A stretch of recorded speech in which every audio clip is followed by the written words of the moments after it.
बिस्मिल्लाहिर्रहमानिर्रहीम। अस्सलाम वालेकुम। Hope you all are doing well. आप सब हेल्थ से होंगे। तो स्टूडेंट्स, जैसे कि आपको पता है हमने अपना चैप्टर नंबर 10 स्टार्ट किया हुआ था, जिसमें हमने इनपुट एंड आउटपुट अपडेट जो है उसके बारे में स्टडी कर रहे हैं। आपको पता है हमने अपने जो लास्ट वीडियो हम लोगों ने की, उसके अंदर हमारे पास जो टॉपिक था वो था आपके पास फील्ड स्पेसिफायर्स के बारे में, फील्ड विड्थ स्पेसिफायर। ठीक है। तो बेसिकली वो क्या होता है कि जब आपने अपनी वैल्यूज़ को जो है डिस्प्ले करवाना होता है, तो आपने कितने नंबर ऑफ़ कॉलम्स को यूज़ करना होता है। बेसिकली ये डिफ़ाइन होती है, ये डिफ़ाइन किया जाता है with the help of field width identifier, field width specifier. ठीक है। आज की जो हमारी वीडियो है उसमें हमने देखना है कि use of field width specifiers for integers in C language, यानी कि सी लैंग्वेज में हम जब इंटीजर्स के लिए फील्ड विड्थ स्पेसिफायर्स को यूज़ करते हैं तो उसका क्या यूज़ है। ठीक है, उसका यूज़ हम लोगों ने देखना है। तो हम अपने टॉपिक को विदाउट डिले स्टार्ट करते हैं।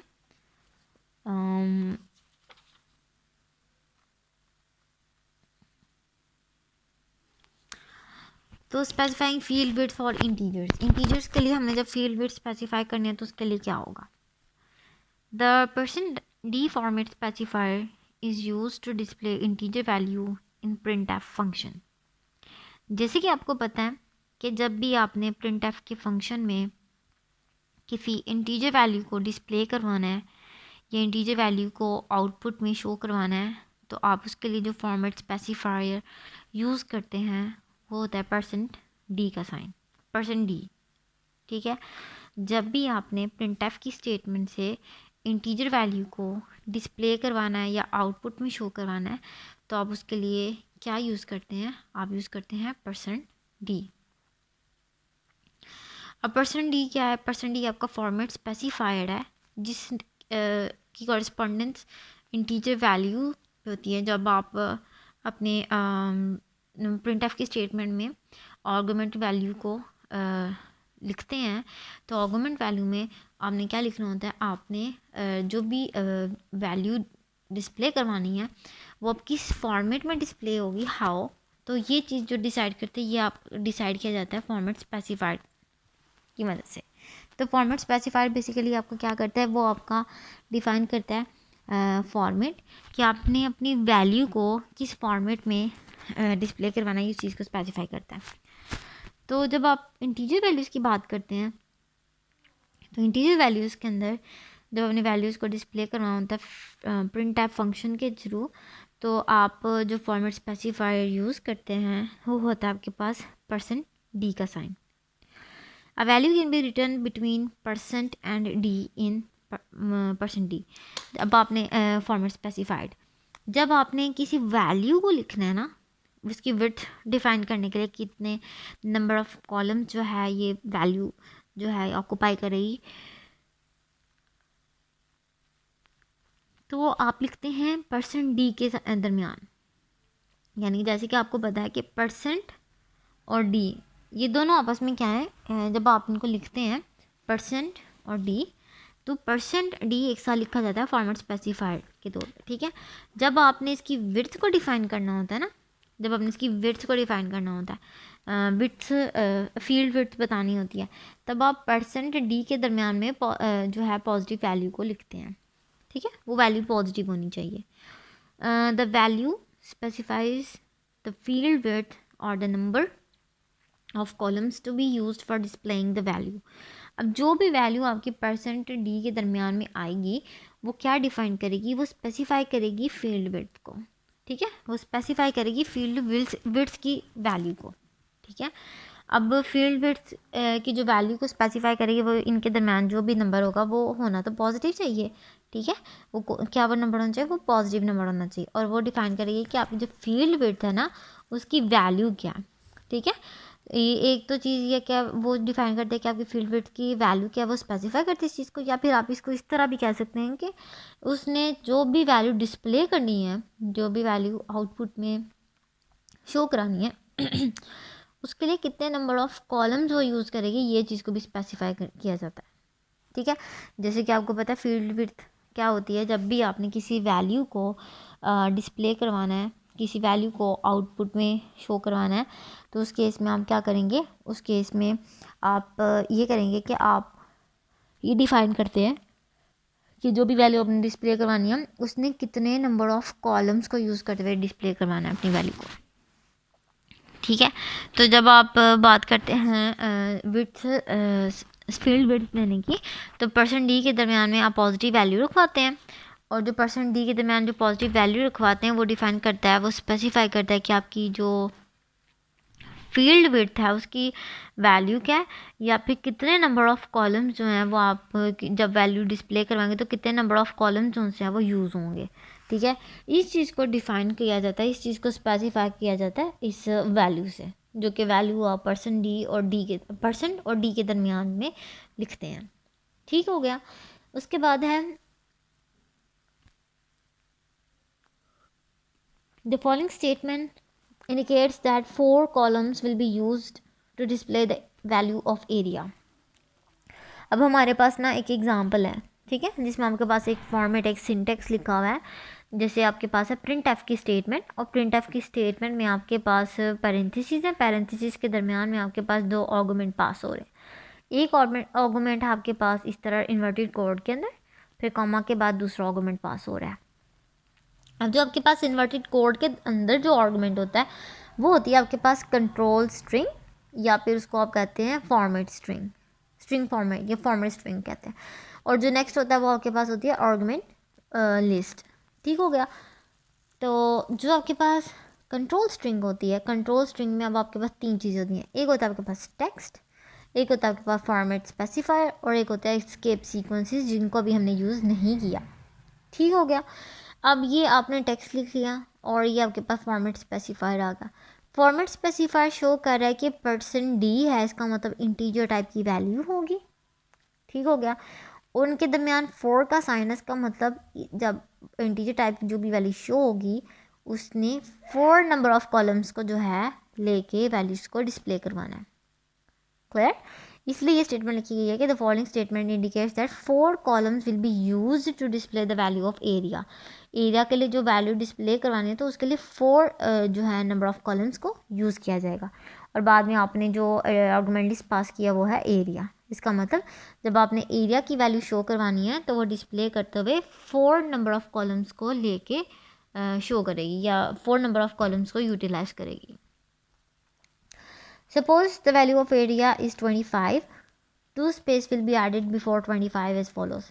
For example, अब आपने स्पेसिफाई कर दिया कि आपने ना 4 नंबर ऑफ कॉलम्स को लेके चलना है। इसका मतलब आपके पास जो गिवन होंगे वो 4 कॉलम्स होंगे।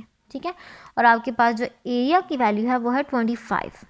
ठीक है, इसका मतलब जब आपने 25 एड इन किया, 25 इनपुट दिया, या फिर एरिया की वैल्यू 25 डिक्लेयर की है, तो जब भी वो लिखी जाएगी तो क्या होगा कि 4 स्पेसिस आपने ऑक्यूपाई करवाए हैं, और 4 स्पेसिस में से 2 स्पेसिस में आपकी वैल्यू आ रही है। ठीक है, 2 कॉलम्स में आपके पास वैल्यू आ रही है, बाकी के जो 2 कॉलम्स होंगे वो एम्प्टी हो जाएंगे। ठीक हो गया।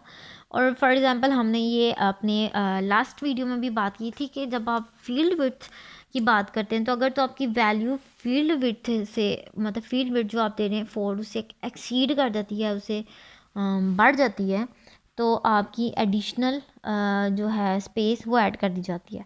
लेकिन अगर आपकी वैल्यू जो है फील्ड विड्थ से कम हो जाती है, ठीक है, लेस हो जाती है, तो आपकी वैल्यूज़ को राइट साइड पर एडजस्ट किया जाता है। अब आप देखिए यहाँ पे आपकी वैल्यूज़ को राइट साइड पर एडजस्ट कर दिया गया। इसमें आपके पास 4 स्पेसिस हैं, तो इसका मतलब आपके पास 4 कॉलम्स है, जिसमें से आपके पास 25 जो है 2 कॉलम्स की स्पेस ऑक्यूपाई कर रहा है। जब आपने इसको लिखा तो जस्ट 2 स्पेसिस ऑक्यूपाई होंगी from the right side, and the remaining 2 spaces will set free. वो फ्री रहेंगे क्योंकि उनके अंदर वैल्यू नहीं आ रही, इसलिए इसको राइट पर एडजस्ट कर दिया गया। उसकी फील्ड स्पेस से कम स्पेस आपको कम वैल्यू है, दैट्स वाई। द सिंबल, ये जो आपके पास सिंबल हो रहा है स्क्वायर का, represents a blank space in the above line. Above line में ये जो सिंबल आपके पास एम्प्टी स्क्वायर, ये ब्लैंक स्पेस को रिप्रेजेंट कर रहा है। The value will appear right justified and 2 spaces will appear before the actual value। जैसे आपके पास ये एग्जांपल है, आपने जब इस एरिया की वैल्यू के लिए प्रिंट एफ की स्टेटमेंट को यूज़ किया, तो क्या हुआ, प्रिंटफ की स्टेटमेंट को यूज़ करते हुए आपके पास आया 4D मॉडल परसेंटेज 4D का मतलब इसने 4 कॉलम की स्पेस ऑक्यूपाई की। अब आपके पास 4 कॉलम की स्पेस जो है वो आ गई। उसमें से जब आपने एरिया की वैल्यू लिखी वो है 25, तो उसने क्या किया, जो 25 वैल्यू है वो उसके 4 कॉलम की स्पेस से कम है, उसने उसको राइट जस्टिफाइड कर दिया। इसका मतलब उसने राइट साइड पे इसको शो कर दिया, इसका मतलब ये राइट जस्टिफाइड हो गया। बाकी की जो स्पेस है वो एम्प्टी स्क्वायर एम्प्टी स्पेसेस बन गई हैं। ठीक हो गया। तो एक्चुअल वैल्यू के लेफ़्ट साइड पे आपके पास जो है स्पेसेस शो हो रही हैं, और जो आपके पास राइट साइड पे है वो आपकी एक्चुअल वैल्यू शो हो रही है, जो भी आपने वैल्यू उसके अंदर स्टोर करवाई है। ठीक हो गया। उसके बाद हमने बात की थी फ्लैग्स की भी। ठीक है, फ्लैग में हमने ना 3 चीज़ें देखी थी, अगर आपको याद हो लास्ट वीडियो में हमने 3 चीज़ें देखी थी फ्लैग के अंदर। एक था आपके पास फ्लैग के अंदर 3 साइंस थे, एक था माइनस, एक था प्लस और एक थी स्पेस। अब माइनस सिंबल क्या यूज़ करने के लिए होता है, माइनस सिंबल आपको लेफ़्ट जस्टिफाइड करने के लिए यूज़ होता है। जब आपने अपनी आउटपुट को लेफ़्ट साइड पे शो करवाना हो तो आप किसको शो लिखते हैं, माइनस सिंबल को यूज़ करते हैं। ठीक हो गया। प्लस सिंबल आपको हमेशा जब आपने वैल्यूज़ के साथ कोई साइन ऐड करवाना हो, साइन शो करवाना हो, तो आप प्लस सिंबल को यूज़ करते हैं। और जब आपने स्पेस जब साइन भी कोई ना हो तो उसकी जगह स्पेस जो है शो करवानी, तो आप स्पेस को यूज़ करते हैं। ठीक हो गया। स्पेसिफाइंग लेफ़्ट और राइट जस्टिफाइड आउटपुट, आपने लेफ़्ट और राइट जस्टिफाइड आउटपुट कैलकुलेट करनी है, राइट या लेफ़्ट। तो उस केस में आप क्या करेंगे, the symbol minus is used with percent sign to display the output left justified. By default जब आप काम करते हैं, बाय डिफ़ॉल्ट जब आप वैल्यूज़ लिखते हैं तो वो राइट जस्टिफाइड होती हैं, लेकिन जब आपने उसको स्पेसिफिकली लेफ़्ट जस्टिफाइड करवाना हो तो आप किसको यूज़ करते हैं, आप मॉडुलस या परसेंटेज के साइन के साथ जो है माइनस को ऑपरेटर को यूज़ करते हैं, माइनस साइन को यूज़ करते हैं। ठीक हो गया। इससे क्या होता है, इससे होता ये है कि जो आप वैल्यू लिखते हैं वो लेफ़्ट जस्टिफाइड हो जाती है। आउटपुट में जब आपकी वैल्यू आती है वो तो वो लेफ़्ट जस्टिफाइड होती है, लेफ़्ट साइड पे शिफ्ट हो जाती है। ठीक हो गया। The statement print F percent minus 10D, n will display the value of n left justified in 10 character space. If the value of n is 2 to 5, it will be displayed as follows. For example आपके पास एक print type की statement है जिसमें आपने लिखा percent minus 10D। अब D की वजह से इसका मतलब आपके पास इंटीजर वैल्यूज़ है और 10 है, इसका मतलब इसने 10 कॉलम्स की स्पेस ऑक्यूपाई की। इसमें 10 कॉलम्स आ जाएंगे, आपका जो रिजल्ट है वो 10 कॉलम्स में शो होगा। अब 10 कॉलम्स में आपका रिजल्ट शो करने के लिए आपके पास ये टेबल सा बना हुआ है जिसके अंदर आपके पास 10 कॉलम्स जो हैं वो शो हो रहे हैं। ठीक है, 1 से लेके 10 तक। अब उसमें क्या है, माइनस का साइन, 10 के साथ आप नज़र आ रहा है आपको माइनस का साइन। अब इस माइनस की वजह से क्या होगा, इस माइनस की वजह से जो भी आप वैल्यूज़ के अंदर रखवाते हैं एन के अंदर, वो एन की वैल्यू आपकी लेफ़्ट जस्टिफाइड हो जाएगी। ठीक है, माइनस की वजह से वैल्यू क्या हो जाएगी, लेफ़्ट साइड पे आ जाएगी। अगर आप माइनस नहीं रखवाते, यानी कि इसके साथ बाय डिफ़ॉल्ट कुछ भी नहीं है, ठीक है, कुछ भी नहीं है, तो आपकी जो वैल्यू है वो राइट जस्टिफाइड होगी, जैसे हमने पीछे एग्जांपल में देखा है। अब आपने फॉर एग्जांपल एन की जो वैल्यू है वो लिखवाई है 2 to 5, तो जब इसने डिस्प्ले होना है तो उसने कुछ इस तरह डिस्प्ले होना है। ये सबसे पहले 10D और साथ माइनस का साइन है, इसका मतलब इसने लिखा जाना है लेफ़्ट साइड पे 2 to 5। बाकी की स्पेस जो होगी वो एम्प्टी स्पेसेस काउंट होंगी। ठीक हो गया। तो बेसिकली ये था आपके पास कि जब आपने अपनी फील्ड विड्थ को यूज़ करना है इंटीजर वैल्यूज़ के लिए, तो बेसिकली क्या करते हैं आप, %d के साइन के साथ आप जो है वैल्यू ऐड करते हैं। वो पॉजिटिव वैल्यू होनी चाहिए, अगर तो पॉजिटिव है तो वो क्या होगा, बाय डिफ़ॉल्ट आपकी जो डाटा है, आपकी वैल्यू है, उसको राइट जस्टिफाइड कर देगा। लेकिन अगर आप माइनस के साइन को यूज़ कर रहे हैं तो वो आपकी वैल्यू को जो है लेफ़्ट जस्टिफाइड कर देगा। ठीक है, जब आप कुछ भी नहीं लिखते और जो भी आप यहाँ पे ऐड करते हैं % और d के दरमियान में वैल्यू, वो वैल्यू जो है वो नंबर ऑफ़ कॉलम्स डिफ़ाइन करेगा कि जो आपकी वैल्यू है उसने डिस्प्ले होने के बाद कितने नंबर ऑफ़ कॉलम्स को ऑक्यूपाई करना है। ठीक हो गया। और नंबर ऑफ़ कॉलम जितने ऑक्यूपाई होंगे और बाकी के जो रिमेनिंग रह जाएंगे वो आपकी एम्प्टी स्पेसेस हो जाएंगी, वो ब्लैंक स्पेसेस बन जाएंगी। सही है। चलें जी, अब ना हम एक एग्जांपल लेते हैं टेबल के थ्रू। हम इंटीजर वैल्यूज़ को डिफरेंट जो है फील्ड विड्थ के थ्रू रिप्रेजेंट करते हैं, ठीक है, शो करवाते हैं कि जब हम लोग उसको डिफरेंट फील्ड विड्थ के थ्रू शो करवाते हैं तो हमारे रिजल्ट्स किस तरह जनरेट करते हैं। तो बेसिकली हम एक टेबल ड्रॉ करते हैं जिसमें हम सबसे पहले क्या करते हैं, following table shows how integer values are displayed using different format specifiers. तो बेसिकली हम स्टार्ट करते हैं, सबसे पहले एक कॉलम बनाते हैं हम लोग वैल्यू के नाम का, एक बनाते हैं हम लोग फॉर्मेट स्पेसिफायर के नाम का, और एक हम बनाते हैं आउटपुट का, ठीक है, एक वैल्यू का, एक फॉर्मेट स्पेसिफायर का और एक आउटपुट का। तो बेसिकली हम लोग वैल्यू रख लेते हैं अपनी 786,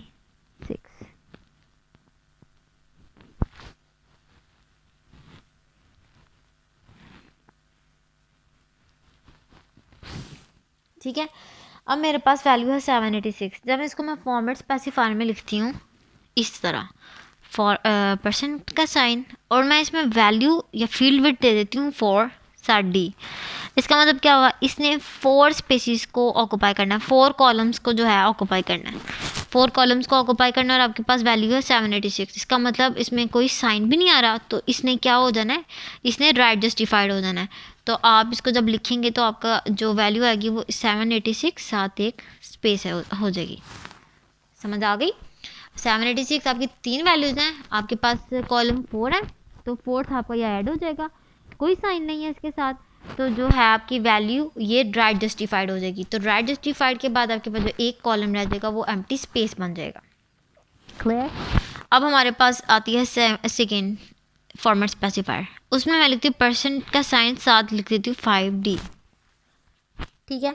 अब मैं जब इसको शो करूँगी तो कैसे शो करूँगी, अब मेरे पास 5 कॉलम्स हैं और मेरे पास वैल्यूज 3 हैं, कोई साइन नहीं है, इसका मतलब इसने भी क्या करना है, इसने भी राइट जस्टिफाइड हो जाना है, और बाकी की जो होंगे मेरे पास वो मेरी स्पेसिस ऐड हो जाएंगी, ब्लैंक स्पेसिस, ठीक है। उसको मैं ये स्क्वायर के साथ शो करवा रही हूँ।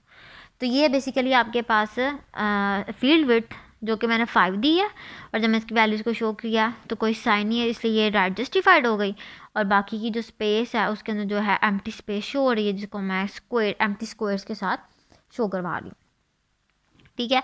अब एक और एग्जांपल ले लें अगर, तो 786 है और इसमें मैं शो करवाऊँ परसेंट 6D, ठीक है। अब जब मैंने इसको रिप्रेजेंट करना है तो वो कैसे करूँगी, सेम एज मेरी जो वैल्यू होगी वो राइट जस्टिफाइड हो जाएगी, ठीक है, और बाकी की जो स्पेस है उसमें मेरे पास क्या ऐड हो जाएगा, एम्प्टी स्पेसेस, ठीक है, जो मैं बॉक्स के साथ शो करवा रही हूँ, सही है। तो ये है मेरे पास फॉर्मेट स्पेसिफायर। और अब जब मैं इस तरह करती हूँ कि 786 को लिखती हूँ और एक और फॉर्मेट स्पेसिफायर को लिखती हूँ और जिसमें मैं वैल्यू देती हूँ 1D। अब ये देखिएगा यहाँ पर 1D है, इसका मतलब इसने जस्ट 1 कॉलम को ऐड करना है, ठीक है, लेकिन मेरी वैल्यू तो 3 पे कंसिस्ट कर रही है, 3 नंबर्स पे कंसिस्ट कर रही है। इस केस में क्या होगा, इस केस में 1 कॉलम के बजाय जितनी वैल्यू एडजस्ट होती है, नेक्स्ट जितनी भी स्पेस ली जाती है वो उतनी वैल्यू जो सी है उसके लिए एडिशनल स्पेस ऑक्यूपाई कर ली जाएगी, बजाय 1 कॉलम को एक्सेप्ट करने के वो 3 वैल्यूज़ के लिए कॉलम एक्सेप्ट करेगा, इसलिए इसके अंदर आपके पास वैल्यू इस तरह शो होगी। क्लियर। इसमें आपके पास जो 1 कॉलम आ रहा था, अब आपकी जो वैल्यू है 1 कॉलम पे नहीं आ रही, 1 कॉलम के बजाय 3 कॉलम्स पे आ रही है, तो इसने एडिशनल स्पेस जो है ऑक्यूपाई कर ली। तो बेसिकली ये आपके पास है फॉर्मेट स्पेसिफायर। अगर अब मैं अपनी वैल्यूज़ को चेंज करती हूँ, ठीक है, अगर मैं फॉर एग्जांपल अपनी वैल्यूज़ को चेंज करती हूँ, वैल्यूज़ में मैं ले लेती हूँ 786, ठीक है, वैल्यूज़ में मैं ले लेती हूँ -786 और मैं इसको शो करवाती हूँ परसेंट 4D। अब इसने 4 की ही स्पेस ऑक्यूपाई करनी है, इसने एडिशनल स्पेस ऑक्यूपाई नहीं करनी, ठीक है, वैल्यू के साथ माइनस आया, ठीक है, तो इट्स ओके, कोई मसला नहीं है। हमने क्या करना है, आपके पास जो है रिजल्ट आपका बिल्कुल इसी तरह आ जाएगा, 4 स्पेसिस ऑक्यूपाई करेगा, 1 2 3 एंड 4, सही हो गया। एक स्पेस जो सी होगी वो आपकी होगी इस साइन के लिए, माइनस के साइन के लिए। क्लियर। उसके बाद अगर मैं सेकेंड ले लेती हूँ 786 और फॉर्मेट स्पेसिफायर मैं कर लेती हूँ इसके लिए 5D। अब इस केस में क्या होगा, इसमें 1 2 3 4 वैल्यूज़ तो मेरे पास 4 हैं, 4 कॉलम्स में मेरा रिजल्ट डिस्प्ले हो सकता है, लेकिन मुझे एक और चाहिए 5D की वजह से मेरे पास कॉलम्स कितने आ गए 5। तो एक के लिए मेरी स्पेस ऐड हो जाएगी, एक में -786 राइट जस्टिफाइड हो गया क्योंकि कोई साइन नहीं आ रहा फॉर्मेट स्पेसिफाइड के साथ।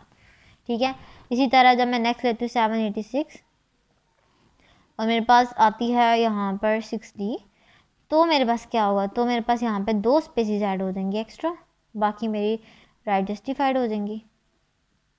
ठीक हो गया। और लास्ट पे मैं एक और एग्जांपल लेती हूँ 786 ही, और मैं यहाँ पर ऐड करती हूँ 2D।